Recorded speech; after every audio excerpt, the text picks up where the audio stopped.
ওয়ালাইকুম। আমার রসুইঘর থেকে সবাইকে স্বাগতম জানাচ্ছি। আজকে আমি রান্না করে দেখাবো গরুর মাংস। এজন্য আমি এখানে সিনার মাংস নিয়ে নিয়েছি 1 কেজি পরিমাণ। সাথে নিয়ে নিয়েছি আলু। চলেন তাহলে রান্না করে দেখাই গরুর মাংস। প্রথমে কড়াইতে একটু তেল ঢেলে নিব। আমি গরুর মাংসটা আজকে হলুদ ছাড়া রান্না করব। তেল দিয়ে আমি গরম মশলা দিয়ে দিব। গরম মশলাগুলো যখন একটু লাল হয়ে আসবে বা গরম হয়ে আসবে তখন আমি দিয়ে দিব পেঁয়াজ কুচি।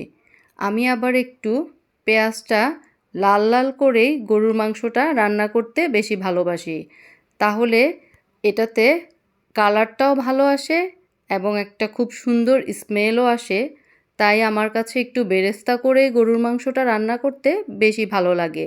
যখন পেঁয়াজগুলো একটু লাল হয়ে যাবে তখন আমি দিয়ে দিব আদা রসুনের পেস্ট। আদা রসুনটাকে একটু ভেজে নিয়ে তারপর আমি দিয়ে দিব একটু পানি, যেন মশলাটা পুড়ে না যায়। তারপর আমি দিয়ে দিব লাল মরিচের গুঁড়ো, ধনিয়ার গুঁড়ো, জিরার গুঁড়ো। আমি এখানে রাঁধুনি গুঁড়া মশলা খেতেই বেশি ভালোবাসি, কারণ রাঁধুনি গুঁড়া মশলায় কালারটা একটু ভালো আসে। আমার কাছে খুব ভালো লাগে রাঁধুনি গুঁড়া মশলাটাই খেতে। তারপর দিয়ে দিব স্বাদমতো লবণ। মশলাগুলো দেয়া হয়ে গেলে আমি মশলাগুলোকে ভালো মতো কষিয়ে নেব। মশলাগুলো ভালো মতো কষানো হয়ে যখন উপরে তেল উঠে আসবে তখন আমি দিয়ে দিব আমার গরুর মাংসগুলো। গরুর মাংসতে তেল একটু বেশি আছে দেখে আমি কড়াইতে তেলের পরিমাণ একটু কমিয়েই দিয়েছিলাম, কারণ মাংসে অনেক চর্বি আছে, এমনিতেই তেল উঠে আসবে।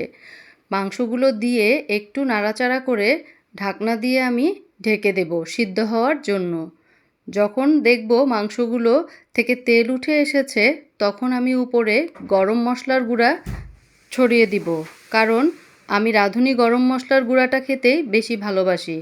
আমার কাছে রাঁধুনির গরম মশলার গুঁড়ার কালারটা খুব ভালো লাগে, তাই আমি রাঁধুনি গরম মশলার গুঁড়াটাই খেয়ে থাকি। তারপর আমি দিয়ে দিব আলুগুলো দিয়ে আমি একটু নেড়েচেড়ে নিব, একটু কষাবো ভালো করে। একটু ভালো মতো কষালে গরুর মাংস খেতে খুব ভালো লাগে, তাই গরুর মাংস যত বেশি কষবে তত বেশি খেতে মজা হবে। একটু ভালো মতো কষিয়ে আবার একটু যখন উপরে তেল উঠে আসবে তখন আমি দিয়ে দিব পানি। পানিটা অ্যাড করে আমি কিছুক্ষণ ঢাকনা দিয়ে ঢেকে দেব। আমি বেশি পরিমাণে পানি দিব না, অল্প পরিমাণে পানি দিয়ে আমি চুলার আঁচটা একটু ডিম করে রাখব। এতে করে আমার গরুর মাংসটা হয়ে যাবে তাড়াতাড়ি। তারপর আমি একটা বাটিতে সার্ভ করে ফেলব।